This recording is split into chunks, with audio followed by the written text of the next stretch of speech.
everyone. Welcome to the Worlds episode. It is Worlds Week. We're so excited around here in Jacksonville, Florida. We're sending Maddox off to Worlds. Good luck, buddy. We're so excited for you. But we're going to break down everything you need to know about the Worlds 2025 here in this episode. We're going to tell you about some stories of our personal life at Worlds and why Worlds means so much to us. We're going to run through some predictions. We're going to have some trivia, of course. And we're going to round it out by talking about the top 21 players in North America and what we think they might play. All that on this week's episode coming up. My name's Eric Ridgway. We got Parker Greenwald and Max Corcoran here. Gentlemen, how was your weekend? Parker, what you been up to?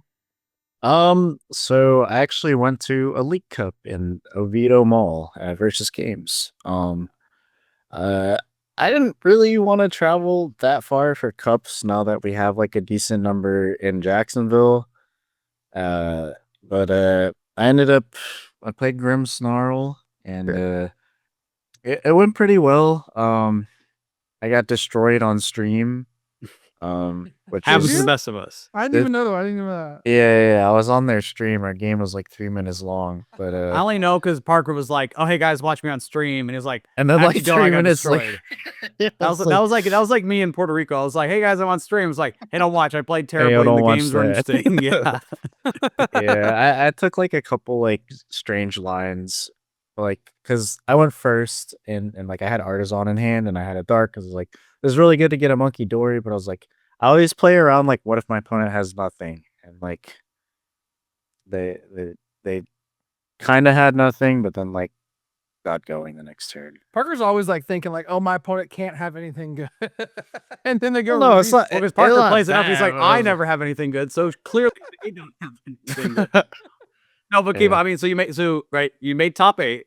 Yeah. I was Fantastic job, first. fantastic showing for Jacksonville. Yeah. Yeah. Duval. I don't know what happened because like the top 2 tables I did, and then like everybody else was like playing their games, and then I won, and then everybody just decided to draw, and that ended up with 2 people at 3-1-1 whiffing. I was like, "What are you guys doing?" Like, I don't know. They don't But have that dog in them like Parker does. I guess you know? not. So yeah, I was You first must have seed. listened to the episode where we talked about when you can ID him, when you can't. Yeah, exactly. Yeah. Exactly. Mhm. But yeah, I ended up I was playing the 8th seed. Very good Goldango player, which usually is a matchup that like I'm able to win, but he played 2 Turo and Levincia, and like when I owned him after he like dumped his energies to like 3, he found the Levincia after like the Badu and stuff. So, Yeah. like, that kind of stunk. And then like I don't know, like a lot of things went his way, but it was a good series. He played really really well. Yeah. But Yeah. I think he ended up winning. So like sometimes when things are running good for you, like they keep running good. So Yeah. shout I out think to Dango does Goldango. it. I mean, Dango does pretty good in the Grim if you play it well and you have some healing cards. So yeah, that's the good. second Turo was Yeah. like, huh? That's the sauce, you know. Aw.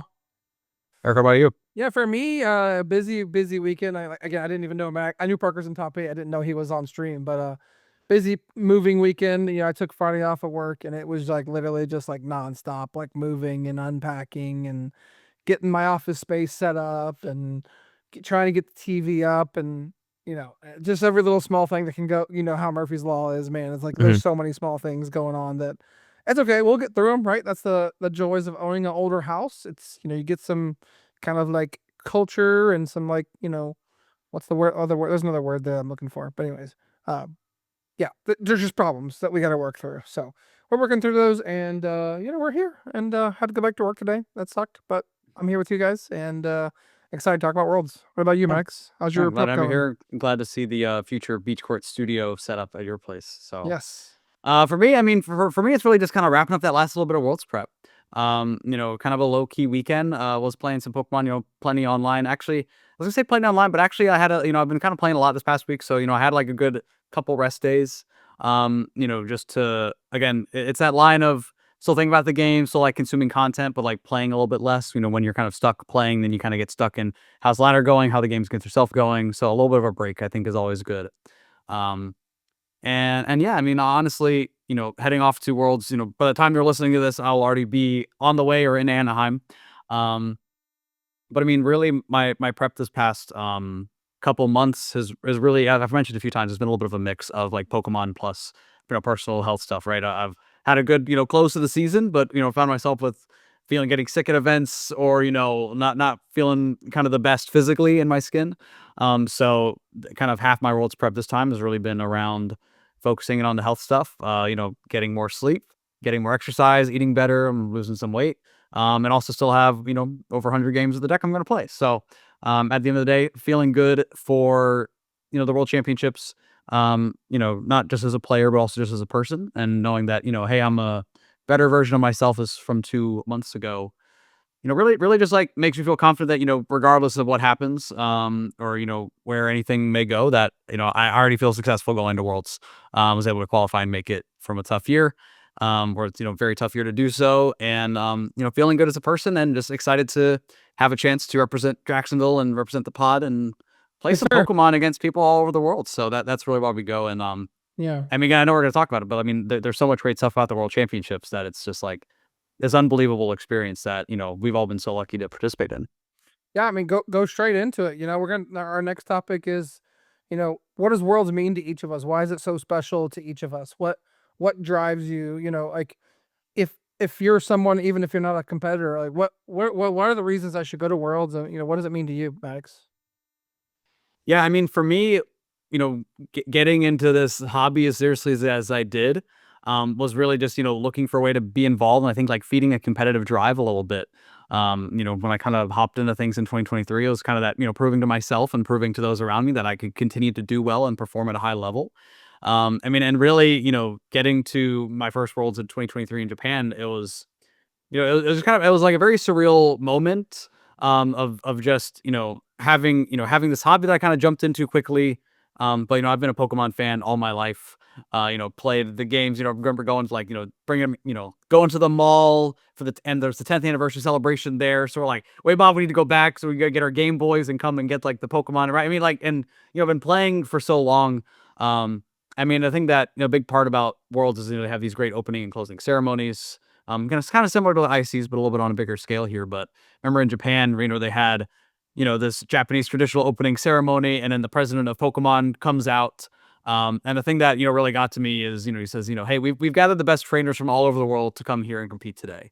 And, when you grow up, watching Ash on his adventures and like playing the games, and like, you're playing and experiencing this, but from a world away. And then to be like, wait, no, here in the real world, here, Maddox as a person, is one of those best in the world, has been invited here by Pokemon to prove to be the best.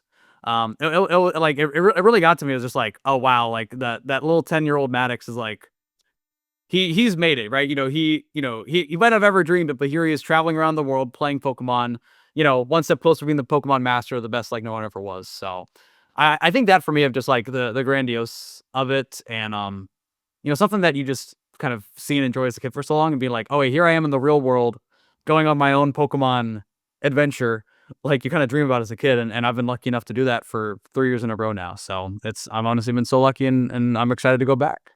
What's your like first memory of like watching a World Championships or anything like that? Do you any of that kind of like come to mind of like your first Worlds memory? Yeah, I mean, like for Worlds specifically, like I don't know if I followed it like too much. I mean, I knew about like, as I started getting into TCG more, I knew about some like the iconic, not always even Worlds moments, but like the Wailord Jason Klozinski finals of, Hey, US Nationals. I mean, like some of those moments for TCG. But for VGC, I mean, one of my earliest memories there is definitely just like the Sagen Park winning VGC with Pachirisu. sure you Right, see. where it was like, oh, it was kind of that idea of like, oh, in the right time with the right trainer, you can win with your favorites, right? I think it's Karen from the Elite Four who's like, oh, a truly skilled trainer wins with their favorites type of thing. So Right. Pachirisu was good that season for many reasons, as I now know as an older person. But like, I think just seeing some of that and seeing like, oh, hey, here's these people achieving, or here's Ash Ketchum. We never really won a tournament in anime until Sure. lately, but but seeing some of that He stuff and being finally like, oh, did here I am though. in But person. that's Yeah, no, he okay, finally right? did. That's the, Yeah, like that's the dream, right? That's the chase, right? And that's what makes it, competing at the highest level so much fun. yeah. And also, I mean, it's not always about winning, right? I mean, Right. all of us have been to world champions before, none of us have won. But I don't think that made the experience worse for me. No. Right. The parts was exciting to see, like, oh, get to see, Vance Kelly playing New VMAX and win the world championships, and, and follow that journey from, like, top 4 playing against Tord Reklev, one of the best players to ever play the game, right?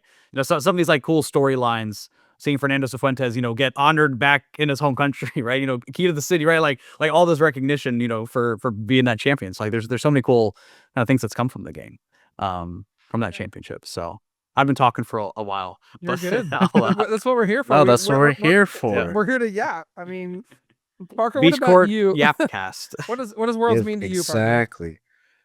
So Worlds meant a lot to me because when I first got my invite back in 2018, I was the first person from Jacksonville to ever do it, and it was like the first year I was actually able to like go to a bunch of events and stuff. Just as like like money situation basically. Like I had like just enough, and then like for Christmas, one of my friends bought me my trip to Dallas regionals and stuff like that. So that was pretty insane. But yeah, it means a lot. Like it really stunk the first Worlds because I drove all the way to Nashville and basically almost died actually. Um, Thank God you're here with so us. Yeah, yeah, bad medical but scare and couldn't compete. But that was I felt so bad for my dad too because like he stayed in the hospital like in Oh, he was the there with little you. bed, Yeah. yeah, for like a week and a half. I was like, oh Oh, man, I wow. felt so bad. Yeah, because you stayed in Nashville for a long time because of that, right? I was there, yeah. I was in Vanderbilt for like 2 weeks basically. But Did I you get was to feel well enough to like watch Worlds, or was it even like streamed back then? Or I was in like the ICU. okay, I don't remember like when I woke up or like what day it was, but like I woke up finally and there was like 7 doctors in the room. I was like, yo, what is going on? But, but yeah. But getting a second chance at that when we went to Japan, that was a dream come true in like so many ways because like I love Japan. Like I love like not to like be one of those like Japan glorifiers, but I was like I like everything about Japan. I like the culture, I like the pop culture, the food is amazing, music's good. Like that was a dream come true in the Pokemon journey way and in like a Parker way. And watching the opening ceremony was like pretty emotional because I was like, this is where Pokemon started. Like, this is like the franchise that I've loved my entire life, like right in front of my eyes and everything. And it was pretty surreal. Like, I don't think there'll ever be an experience like it again. yeah, I don't know if it can ever be matched. Yeah, you talk about why Worlds is so special. For me, that's where it starts too. Is I grew up as a kid playing Pokemon and like loving the show like so much, like loving the show. Like you guys are more video game people than I am. I was never like a true video game like lore or anything like that. I'm like the anime was my jam. Like the first however many seasons with Ash and stuff, and it still is. Like I find myself like Horizons is awesome. Like I love watching yeah, you're like Horizons. Horizon's biggest hype man for Like sure. Horizons is so good. Like I love it. So that's why Worlds is so special to me. It's like everything like as a kid that I loved. Like the moment I realized like okay, it's Japan, and I feel confident that I can just figure out a way to like get enough points to make it there. I'm like, I'm going for this. Like, cause I'm like, I'm a card player. I play poker. I could play Pokemon competitively. I can do this. That's no big deal. And I did it, right? And it didn't hit me, and I think both of you said this. It didn't hit me until opening ceremony. Like, I was so excited to be in Japan. We were there for a whole week before, and then we were here for a week after. Um, but like opening ceremony, dude, I literally remember I had tears in my eyes. Like I was literally boohoo crying because again, like Parker said, it's like the birthplace of Pokemon. It's what you love, and you're here to play as a world's competitor, as one of the best players in the world, and it's just so freaking special, man.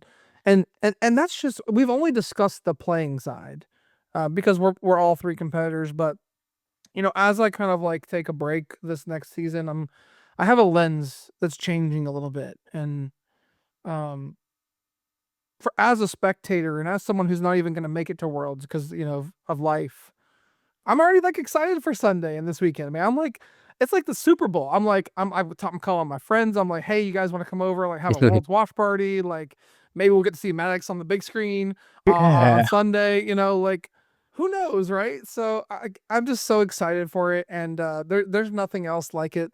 And the Worlds merchandise that you get, the competitor kit, all the cool stuff that you get from Pokemon for free.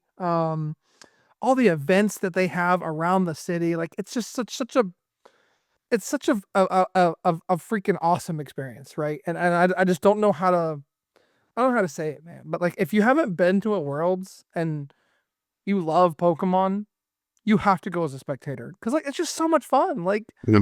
and even like, dude, the Hawaii spectator mat last year. If you went and got the side of it mat, that mat is so expensive, dude. It's like, I think last time I looked, it's like $500 or something. Well, I mean, like those mats are like even more exclusive than the competitor mats, which is just like funny Yeah. because it's like, okay, well, we have like, between all the games, we have this many competitors. It's like, well, not that many people are really like grinding at the side of events. So I know people that like, people would go and spend all that time there, but it's not about like the stuff. I mean, just like being in that place. I always just thought about like so much energy around like Pokemon, right? I mean, Japan was like the biggest case just because, all of Japan, like Japan is mainstream. Or sorry, Pokemon is mainstream in Japan.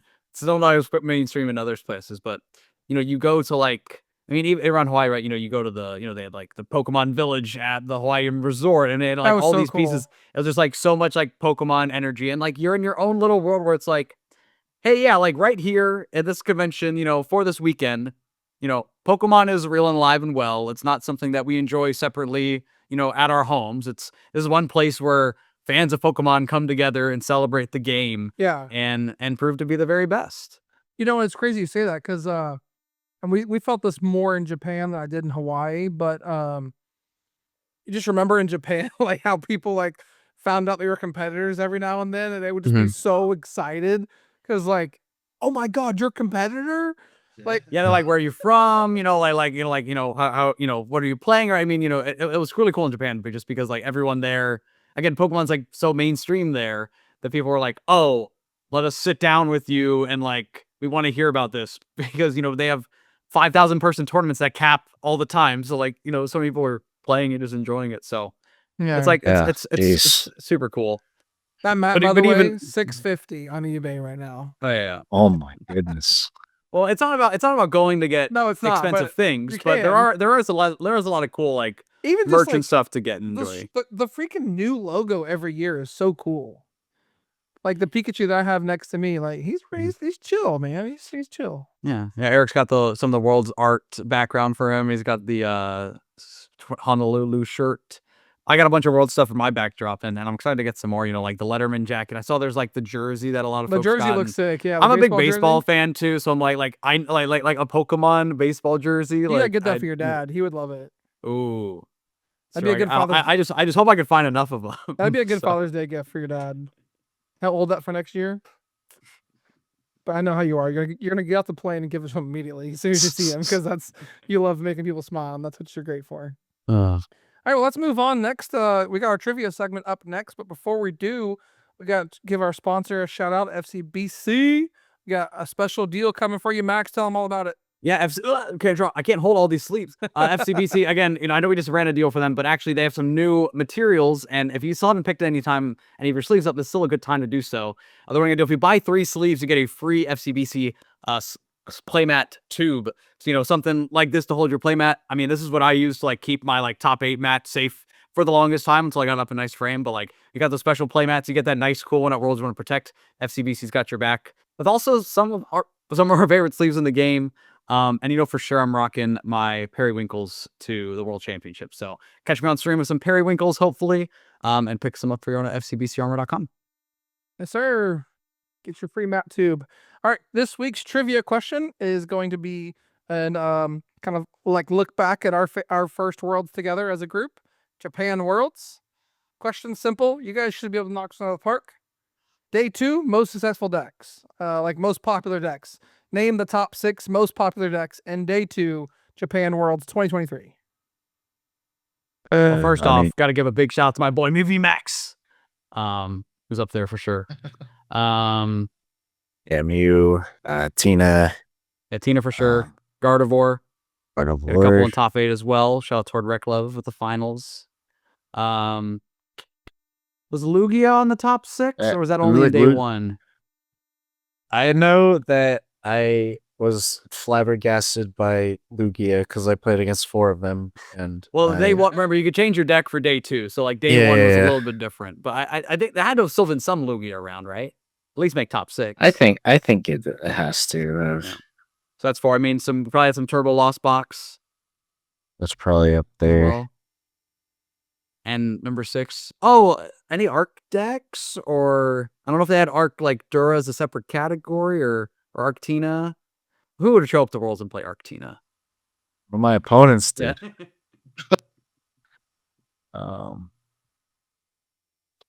What's the last one, you think? Is there another deck we're missing? Another big deck that existed? People weren't playing Rapid Strike to Worlds, right? Wait, think so. actually, I don't know. I mean, yeah, he had a tough time. I remember. I across think the board. Brandon Salazar played it. What was he in So day it 2 must with have- it? I think so. Maybe, I don't know. All right, we gotta get this moving. So we got Turbo Lost Box, we got Lost Tina, Mew VMAX, Gardevoir, Lugia, and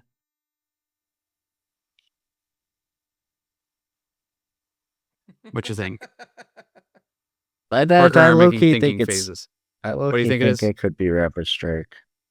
I think it could be Alright. Arctina. I feel like Rapid Strike just had like too tough of a time. Well, it kind of always had a tough time, honestly. It's a Guardy or Guardian, like Mew were running around, like Lugia was still Yeah, tricky, they played double Drapion and just beat you. Wow. but they never did that. except for some folks at one time. All right, you think Arctina, or I think Arctina, you think Rapid Strike? Well, we'll go Arc. I mean, is like Arc just like a deck, like a? I think the Yeah. other Arc decks weren't as real. I mean, there's Arc Dura Umbreon. I remember. All right, what? Let's just say Arceus and make Eric have to decide for us. Yeah, sure, Okay, sure. cool. All right. 6th deck Arceus. Okay, so the 6 decks that you said were Giratina, Mew VMAX, Gardevoir, Lugia, Lost Zone Box, and Arceus. Yep. Yeah. Nailed it. All 6. Yeah. Nailed it. Let's Perfect. go. In Limitless, it actually does say Arceus, not Arctina. It just says. Yo, let's go. It just The says. broken trivia duo strikes again. It was 11 Arctinas, 4 Arc Umbreons, some more Arc Duras, Arc Gudra, 1 Arc Gudra. Shout out to that Arc Gudra. Number 7, which I thought you might say, was Chen Pao.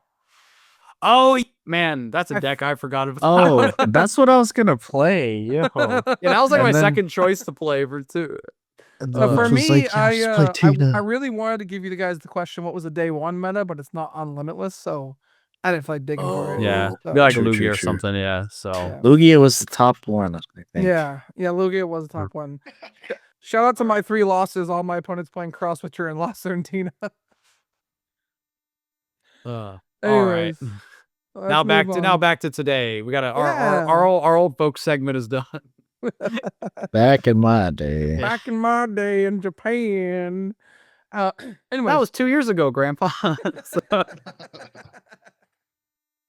right, moving on to our world's meta discussion. Black Bolt, White Flare. This is kind of for your cups as well, for the most part. So first up, we're going to talk about the top 5 meta decks, and we're going to kind of predict what the highest placing list will have, like what type of card will be in the deck. So first on the list is Gardevoir. So we're talking about Gardevoir. What's the highest placing Gardevoir list that has a devolution? Yeah. Well, I think here it's really like, do we think the most successful decks will be playing Devolution or not? When the format started, right, it was all about jelly. It was all about, hey, I'm doing item lock shenanigans, and I'm going to mention you fall like a big Devo play. Have y'all seen Jolly Guardy like anywhere? Because I sure have. I have not, but that's why I think the highest placing one will be a Devo one. Because I think quietly Henry and that group, they're cooking. Bradner, they love you know how players are, man. They love a good Devo.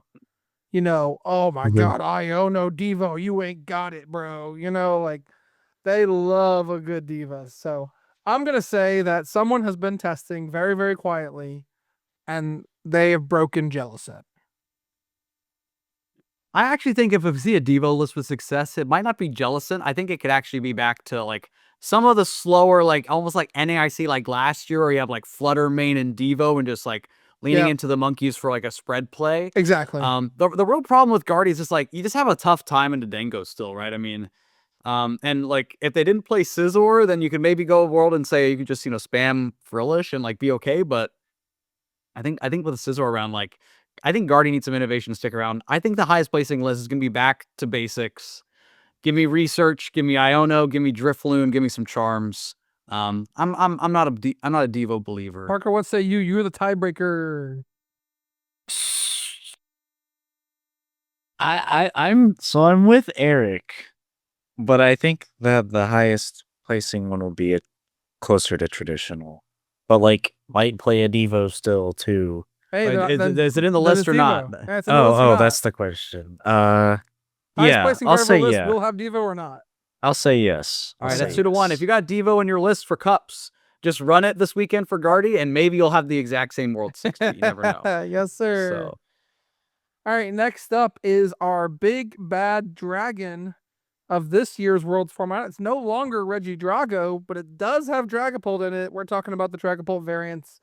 What will the highest placing Dragapult variant be? We're talking Straight Pult, Dragapult Charizard, Dragapult Typhlosion, Dragapult Dusknoir, Dragapult this last one, I was Goldango, about to say this last one you say is not going to be a real deck because Dragapult Goldango, I think Dragapult Arceus, Dragapult Tina. okay, get him out of here, get him out of here.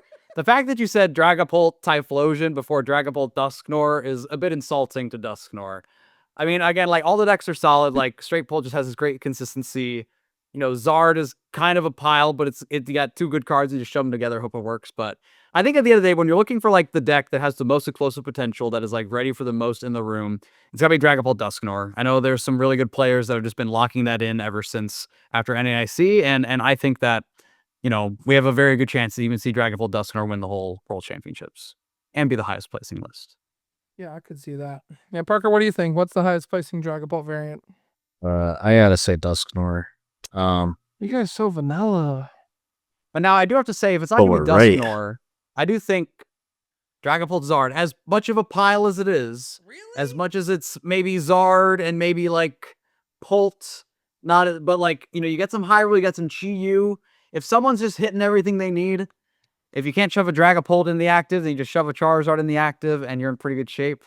I could see Dragapult Charizard maybe being a little bit of a sleeper pick. For some reason, Dragapult Zard is like more consistent for me than Dusknoir. I literally don't know why, but it Rare just Candy is. Charizard, Rare Candy Pidgeot. Oh wait, no, you don't have Rare Candy Pidgeot. You're just one Rare Candy. So, Eric, you seem to have a difference of thought. Are you a I straight don't pull know. toward Reclove believer? I mean, I'm just not a Dusknoir believer. I don't know. I mean, it is really interesting putting yourself in an Asian player's shoes, where you're in a format where the Psyduck is there blocking Dusknoir. Yes, Klefki's can stop it, and now you're going backwards into a format where a Dragapult Dusknoir might be really good again. And it has been. It's been winning online tournaments, it's been dominating. It's been in top 8s a lot.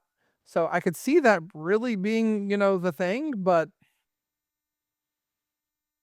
I don't know. Tord's really good at the game, and Tord's not playing Dusknoir. I can tell you that. Like if he's either playing Goldango or straight Dragapult. There's definitely no. And I think Tord's gonna be in top 8. I mean, I want him to win. I want to see him in finals. I want him on my TV on Sunday versus Max Corcoran, and I want all the popcorn. I want every popcorn that's in the city of Jacksonville to be in this house on Sunday. Oh yeah, so I think straight Pult.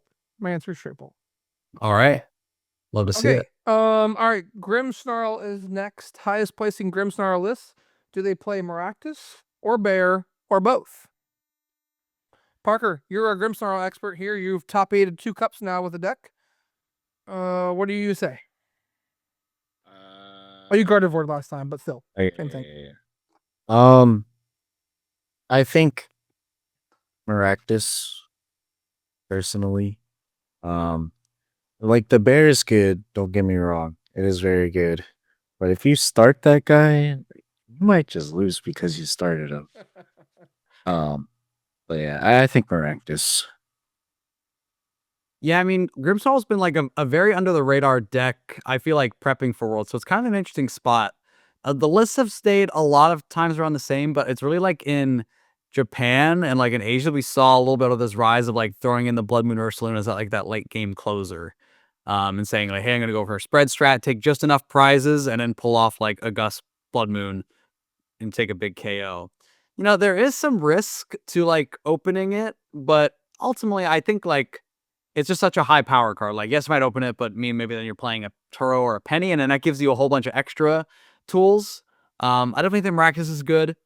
Honestly, I kind of want to say both, but there really isn't room for both. Yeah, there's just not room for both. There's like the deck is like barely on the edge of consistency. I do think like Maractus gives you enough lines, and can buy you just enough time to maybe get that extra damage in place. So I think the highest placing list will have Maractus. I think Blood Moon. I wouldn't be surprised if we saw some Japanese players go on a nice run with Blood Moon Ursaluna and Grimmsnarl. I just think it might be fall a little bit short of just a more traditional list. Yep. No other feedback from me. I agree with both of you. Maractus way better than Blood Moon, and there's not room for both. All right, moving on to everyone's favorite cheese man, Goldango. What will the highest placing deck be playing? How many healing cards? And I'm gonna say this out loud: Monkey Dory does not count because they're gonna be playing Monkey no matter what. So we're talking like Turos. We're talking like Basket. We're talking like Turo. We're talking like Basket. Don't turn off your Moonlit dials. Hill. Moonlit Hill. Yeah. I've seen some Moonlit Hills. That's kind of cool. Yeah. Yeah.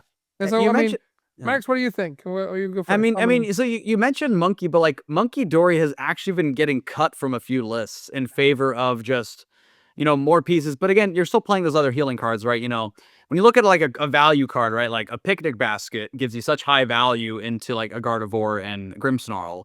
It's an item you just play from your hand free, and you're not only healing yourself, but you're healing your opponent's damage, which they need a lot. I do think that, any Dango lists that aren't playing Turo are just leaving themselves way too susceptible to all of the Dragapults that are playing Jamming Tower and trying to gust your Genesect with an air balloon and leave it there. Or Maractuses that are around, right? I do think the most successful list will be playing, I think they should be playing 2 Turo. Maybe one will high roll enough and just play 1, but I think you need a Picnic Basket or Moonlit Hill, but Picnic Basket's just easier to play. And Monkey Dory is just like very solid. So I think between all that, I'm really expecting like I feel like all Dango lists should be playing like 4 healing cards between like 2 Turo, Picnic Basket, and like Monkey. Whether I include Monkey is kind of like up to you. Or like double Basket if you really wanna beat the the spread decks. But but really like, Dango has a good matchup into these spread decks because it's 260 HP and it plays these healing cards. So you gotta keep them in there, right? Keep your Turos, throw in a Basket, and keep Monkey. I think the best list will be playing 4. And honestly, I could even see it playing 5. That's a lot. But if the best players in the room are playing spread decks, then sure. You go Monkey, Basket, Turo. How is the spread deck winning, right? How are they winning? True, I guess. They're like, wait, all my damage went away, right? Like, I mean, Parker, how many healing cards did you get hit by? And what is your answer to this question? What do you think at Worlds? I think 2 to 3 will be the average between any amount of copies of Turo / Picnic Basket / the stadium. I could see like 1 of each, maybe. Or if they don't play the stadium, they'll probably be on. They might just be on a Turo and a Picnic Basket, or 2 Turos. But we'll have to see what the old cheese players are bringing. Yeah, I think 3 is optimal. You really want 1 item based one that you can find with Arvin, which is usually a Picnic Basket. And then you want like 2 Turos. Like 2 Turos is just good. And the only reason why you play 2 is so that you can find it more often. Because like you really only need 2 per game. So you could get greedy and play 2. But I think the highest placing list will play 3. Wait, play 3 healing. 3 healing cards. Okay, yeah. Yep. It's like 3 Turo. Yeah, 3 Oh healing. wait, are we cooking? Hold up. So All right. Last up for the top 5 here that we're talking about these types of questions of what they'll play in their deck list or not. Talking about Raging Bolt. There's been a big, discussion about owls or no owls, and the no owl list won Japan championships and has been doing well in this format, but a lot of good players we have seen actually do really well with Raging Bolt with owls in it. So Parker, you're up first. Raging Bolt, owls or no owls? Highest placing Raging Bolt list. I think it's owls. I think that was kind of the missing piece of the deck. It weird with a Pokestop rotating and stuff. I have seen like a couple lists with just like a 1/1 Noctowl. Yeah, I have too. So like we might see some of that, but I think the owls are probably the better way to go. yeah, I feel like going into this format again, the meta is slow overall, right? I mean, Raging Bolt, whether you're playing owls or not, is still the fastest deck in the room compared to the Guardians and Pulsing Rimsnarls. I think the part where you fall behind is if you miss or if you're under item lock and can't do anything. And Noctowl to find Crispin plus, Stadium or Charm or another Nest Ball or another supporter for next turn, right? Like that's your tool. I think Bolt is a very strong deck that's probably a little bit disrespected right now. And I think the players that, will be playing this to Worlds, believe it in Jewel Seeker, believe in the fan modem engine, and, will be Jewel seeking their way to a strong finish. Yeah, I'm gonna go the opposite way. I think the owls is good right now, and the reason why it's good is because your Dango matchup is a little better with owls than without owls.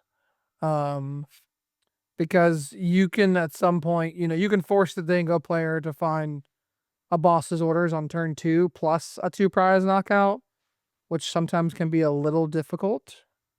Because you're going to attack with Fan Wordum. However, I don't know. There's something about this format, right? Just go fast, right? Hey, Genesect, yeah, cool. You're going first. There's a Genesect there. Sick. Prime Catcher, 210 or 220. Move on. Let's go. I'm winning the race here. So, there's something to be said about 4 Pokemon Catcher Raging Bolt. I'm just saying. You heard it here first. Let them cook. All right, so those are the top 5. So next up, last question we have about the top 5 is, which of these decks is going to underperform or perform the best? So of the top 5 decks, which one do you think's going to underperform based off hey, like everyone's saying Dango should do really, really well, and which ones are, which one will perform the best? Max, what about you? When we came with this question, I was kind of thinking about it, and I think I have a bit of a hot take, which I don't know if I would have thought I would ever make. But deck that I think that will underperform is Gardevoir. Listen, I know. Hear me out. It wins. All the best players are playing it. But when you look at the room, right, you have an awful time into Goldango. Grimmsnarl is tricky. I think Gardevoir can get away with like scamming a lot of games at a more casual level. But when you're here at the World Championships, everyone knows what Gardevoir does. No one's disrespecting it. People are playing Jamming Towers. People are playing Tool Scrapper. And you're not getting a lot of percentage on like Goldango and Grimmsnarl like the best players might at a big regional because you're at the World Championships. Everyone knows these matchups. They know not to fall into the pit traps. So a bit of a hot take, but again, Gardevoir has some high performances, but I think overall I think it could underperform its play rate. Are you saying like 0 in top 8? No, I can still see some in top 8, but I saying like like conversion, like if we're at like a 12% Gardevoir room, like I could see that, going down into the next day. Where I think everything else, all the other decks are going to clear the room of anyone who did not decide to play these top decks, these top 5 decks. Yep. All right, what about perform the best? Perform the best. I mean, I just gotta say Dragapult. Like, I mean, it has so many options that it can do. Not everyone wants to play this deck, but the people who do play it will do well with it. It's a deck with a lot of options.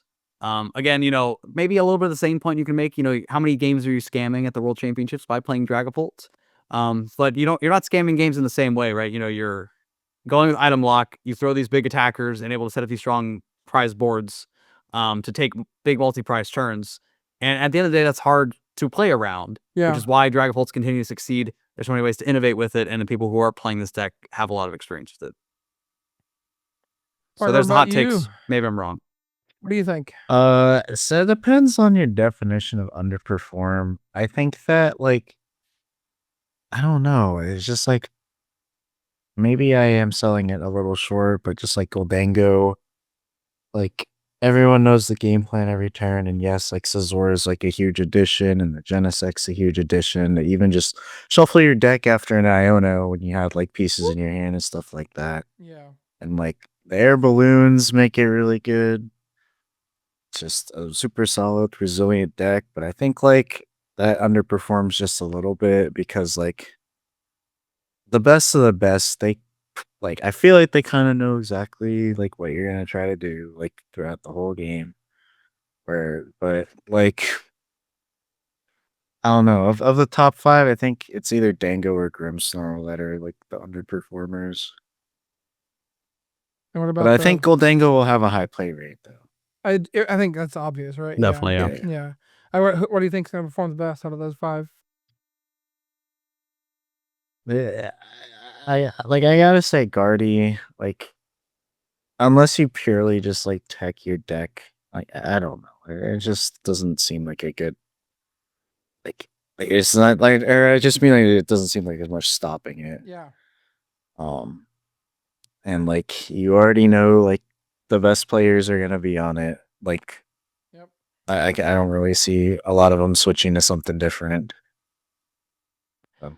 Yeah. I mean, I think for me, I think a deck that's gonna underperform is Dango.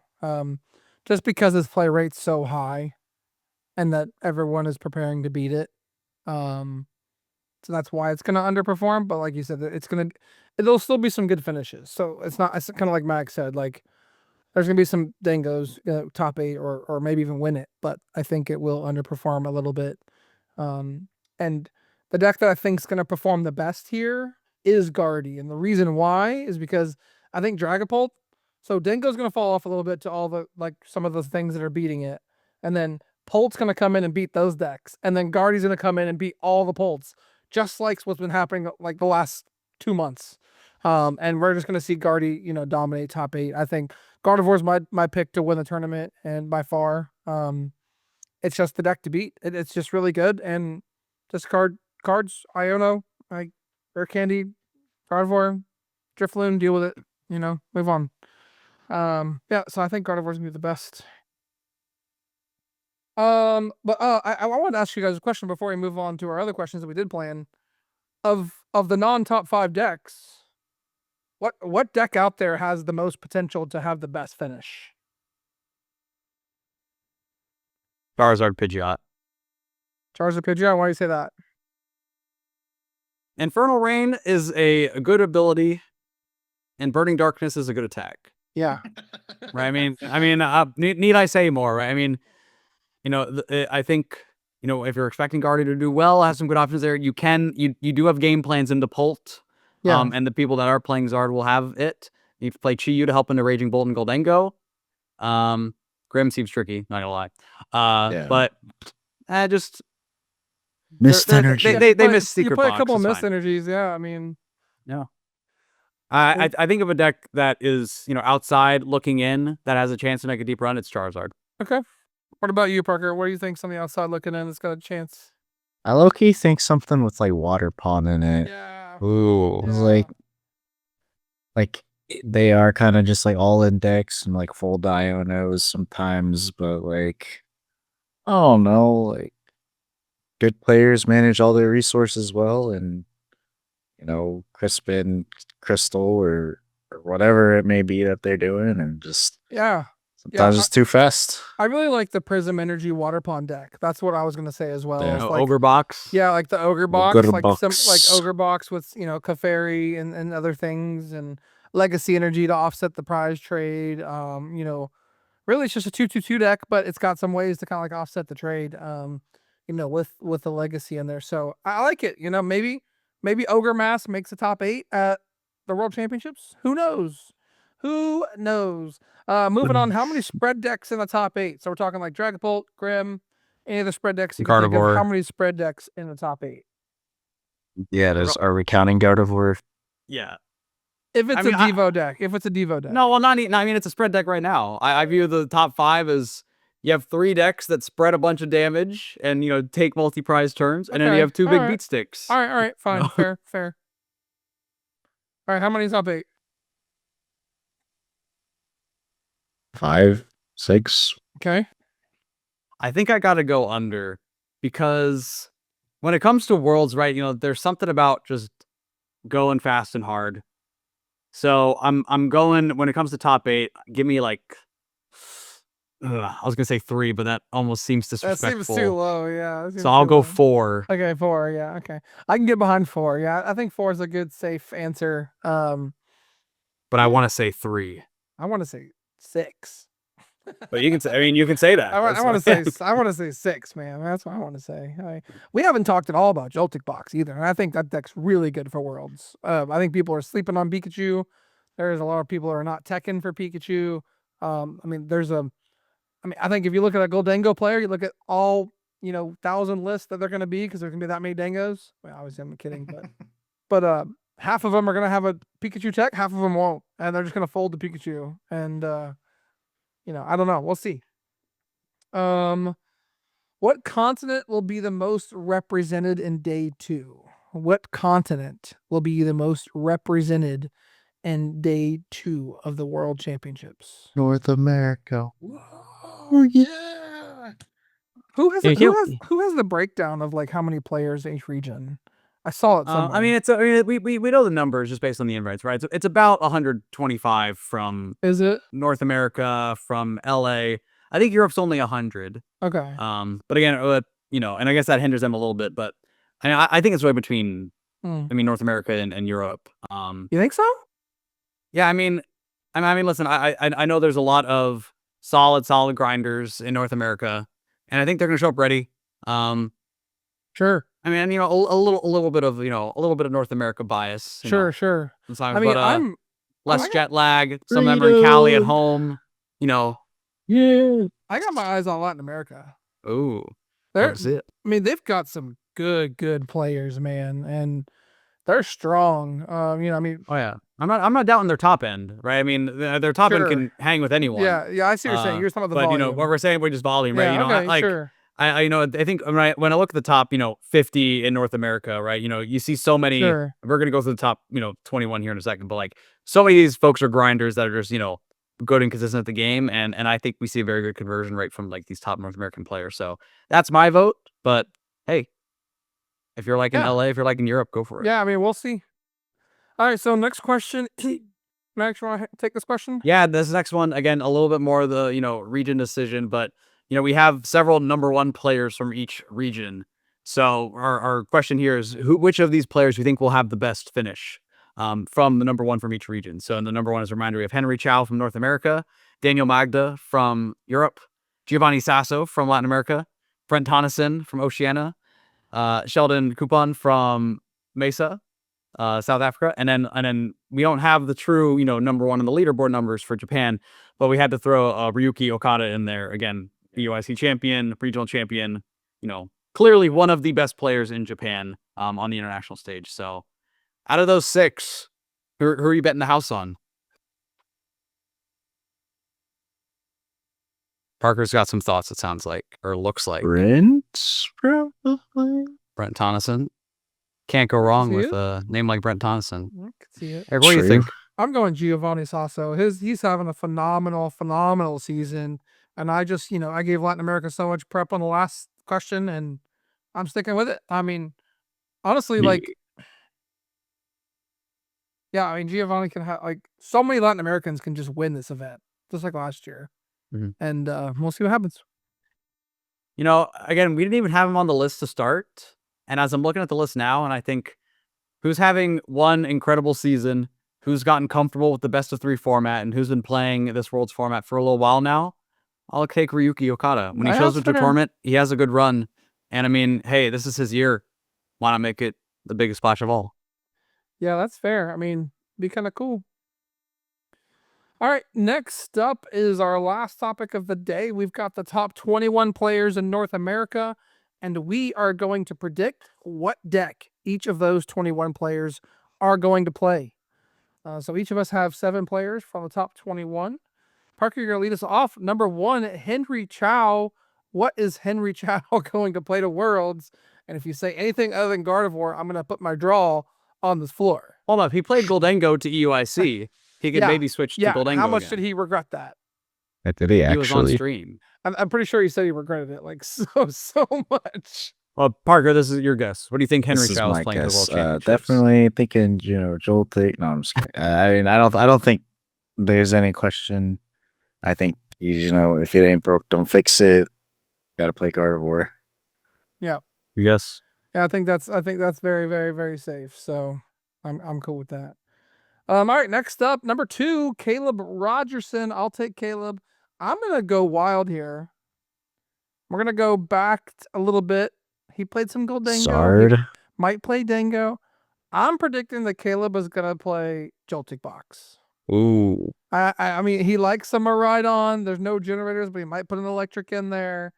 It's just a really good deck. Like, Joltik Box is just a good deck, and he is a player that plays at a very, very high level for any deck he plays. And I think it's a deck best position for Worlds.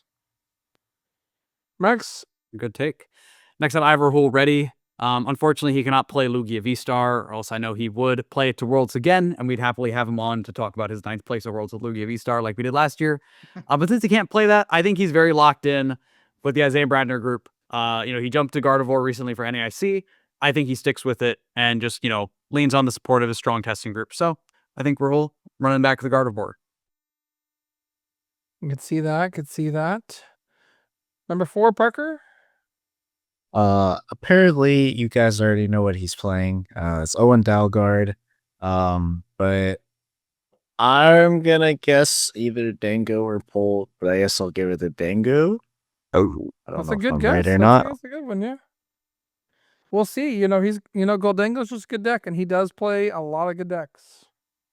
That is true. All right. I think next up is me, number 5, Michael Davidson. I'm saying Michael Davidson plays Gardevoir because he's been playing a lot of Gardevoir this season. And why would he change when it's really, really good right now? But he could play Dango. He definitely could play Dango. But I'm saying he's playing Gardevoir. All right, Maddox, what about you? Who's up next? Now we got Andrew Hedrick. Again, we know Andrew Hedrick shows up and plays at the highest level. We've seen him do well with Dragapult Dusknoir. Could he play something different? I think Andrew's going to stick with Dragapult. He enjoys Dragapult. Dragapult Dusknoir is still a very good deck. If he doesn't play that, I could see him playing a Dango, a Raging Bolt, a Joltik Box, and just doing his signature piece where it says, I am Andrew Hedrick, and I'm going to play this 60 perfectly. And you have to beat me playing a deck perfectly. But overall, Dragapult Dusknoir. I can see it. Sure. I can see Do it. that. So number 7, we got Vince Owen. This one's kind of hard. I feel like he's coming off a hot finish with Bolt.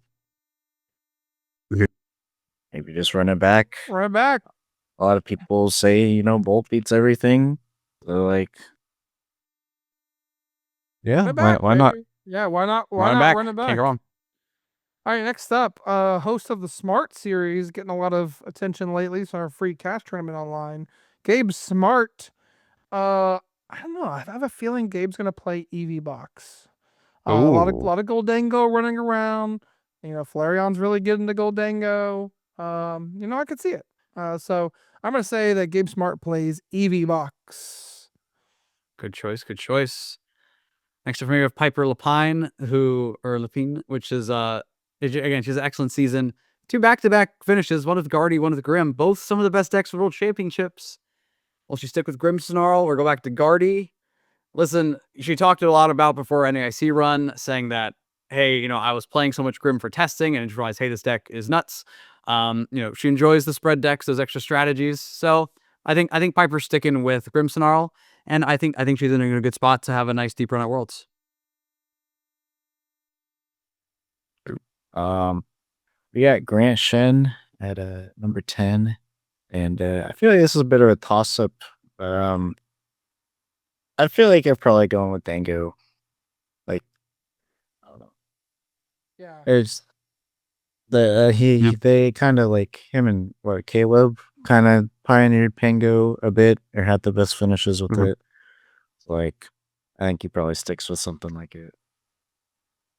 I can see Maybe that. goes back to Chen Pao. Any world? I Chen mean, Pao I deck? can see I was it. I, I th- can I was see gonna it. say like maybe he Wait, plays no, that, maybe No, they but play for some real, off the but for wall like real. the Chen Pao with no Baxcalibur thing Yo, or listen, I'm something. enjoying Chen Pao right now. I'm not even gonna lie, bro. Chen Pao's on one of my top 3 decks on live right now that I've been winning with. So I'm a fan. I'm a fan. All right, moving on. Next up, Isaiah Bradner, number 11, and Max, you've got John Eng, number 12. Do we want to just do them together? Do we think we can play the same deck? I mean, Oh no, I mean Bradner. I think I know what Bradner's playing, but it's not Bradner's what playing John Eng's Guardy, playing. right? It's got to be Yeah, Guardy. yeah. I mean, he's Bradner.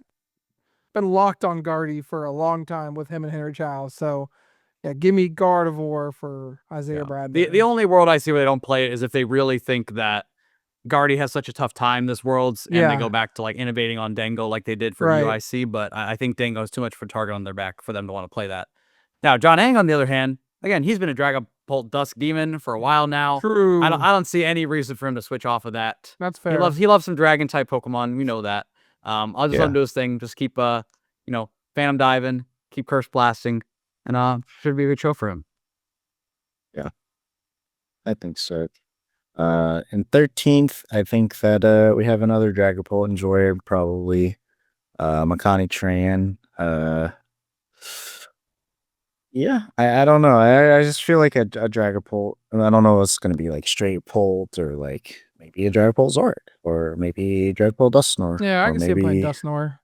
some other Dragapult thing, but I think probably Dragapult.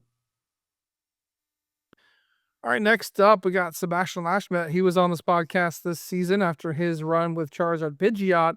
And I think he's just going right back to it. You know, he went away from it for a little while. Charizard is a sleeper pick right now for a lot of people that, hey, it's a deck that's like still in the back of their mind. Pulse on the decline a little bit, not a lot, but a little bit. So give me Charizard Pidgeot for Sebastian at number 14. All right. Next up, we got Callie White. Callie's played a bunch of different successful decks this season. Again, a lot of them are kind of, we saw the Regidrago success. We saw the success with Terapagos, both decks that are a little bit down right now. Callie was invited to the Azul Invitational and played Joltik Box. Yeah. To a pretty solid finish. I'm not sure if that's a meta call or if that's a deck that she truly believes in. I almost think, man, I know. All right, Callie's such a talented player, could pick up any deck and do well with it. We could go back to a little more of an owl route and say, hey, let's go and pick up some Raging Bolt potentially, some Eevee Box potentially. I could also see her just, going back some Phantom Dive. So you can't really go wrong with Phantom Dive. So I'll just lock on a Dragapult for Callie. What version of Dragapult? Gotta be specific. Let's throw some straight pulled action out there. Straight Pult. All right, straight Pult. Totally speculative. That's fair. Speculative. But all the best for a talented player. All right, Parker, you're up next. Lucas Zing. Yeah, we got Lucas Zing here. I think he might go with the green purple Luffy for this event. The what? He got like top 4 at a One Piece regional. But yeah, in all seriousness, extra locked in. I don't know. Maybe I was he. like, what did you just say? Maybe he runs it back with Enzorork. I mean, like so many people have it like high up on World's tier lists. Like, that is a deck we have not even discussed 1 minute today. yeah. Well, this is the minute we're discussing it. How do you feel about it? You feel like it's a good call for the event? I think it could be solid actually, because like in the Goldango, you just jam the Darmanitans. Like, yeah. You can snipe all the little stuff. Dragapult has a hard time because you have to hit into it, and to do that, you get one shot back. Like, I don't know. It could be good. Could be the solid play. Yeah, Zoroark's quietly a good deck, but you have to commit a lot of space for all the anti-Dragapult tools, but you also need a bunch of space for the Darmanitan and Goldango tools. So I just don't know how you make all the space work. I mean, once I you get don't your know, Zoroarks up and going, you're fine, but it's hard to get it all rolling together.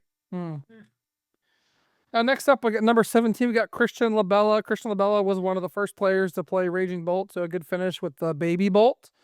So I think we're going to see Christian play it again with the Baby Bolt with Owls. I'm going to say that they have 2 Baby Raging Bolt in their deck. Oh, now that is a Yeesh. take.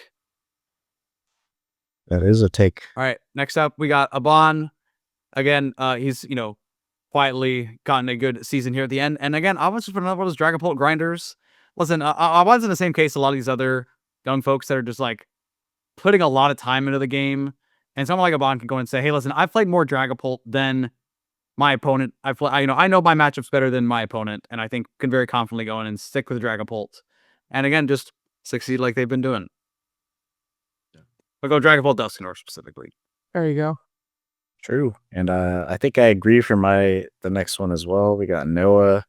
And all of his finishes, besides one with Zoroark, have been with a deck with the Dragapult in it. So either being Regidrago or Dragapult Dusknoir.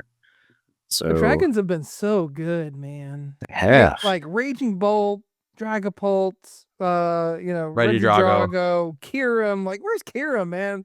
When's the last time we've seen a Kyurem on the field, on the screen at a tournament, you know?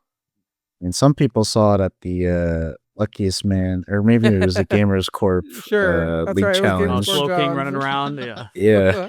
I don't know if we'll see any Slow King at Worlds, but maybe someone just says, "You know what?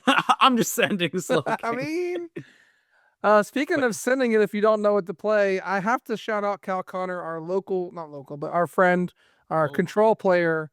We haven't talked about this deck at all today. I'm saying he's playing Crustle. No he's playing- shock. Absolutely no Crustle shock. Cornerstone. I mean, like you said, Gardevoir is not a good play, right? So there's no one playing Gardevoir. It's fine. We're sending Crustle. Ain't no way Cal Connor's playing Crustle. We're sending Crustle. Cal, I know you're listening, Cal. If you're playing Crustle, comment on this podcast. Give us some love. If you hate me right now, that's also fine too. Just DM me. You know where I am. Oh, jeez. All right, last up for number 21, we have Ian Robb. Again, right off the top 8 finish of last year's Worlds. I know he's geared up and looking for a little revenge tour. So Decky's been, again, a deck we talked about earlier that's been a little quietly doing well, one that he's done very well with. One that's technical to play. He's been playing a lot of Magic, so he's just got to go back to his roots of what he knows. Give him some Flareon box. Yeah. And Ian Robb, I think, in a good spot. A deck that is a good meta call, has a lot of options. Ian Robb, an extraordinarily talented player, and I think could be in a spot to pull off a surprise with a deck that people aren't watching out for. Yes, those are our top 21 players of North America and our predictions on what they're going to play at the World Championship. Tune in next week to find out how we did. We got one last question for you, and this is just a fun one. This is a VGC question. Is Wolfie going to win Worlds? I'm not sure if you guys saw it this week, by the way. He put out a post. He's like, yeah, I'm grinding so hard and I'm really focused so hard that like I won't be doing any fan interactions until I'm eliminated from the tournament. Like he literally like put a post out and said that. Like, Yeah, he did the same thing last year too. so he's he been is locked in. in. He is ready.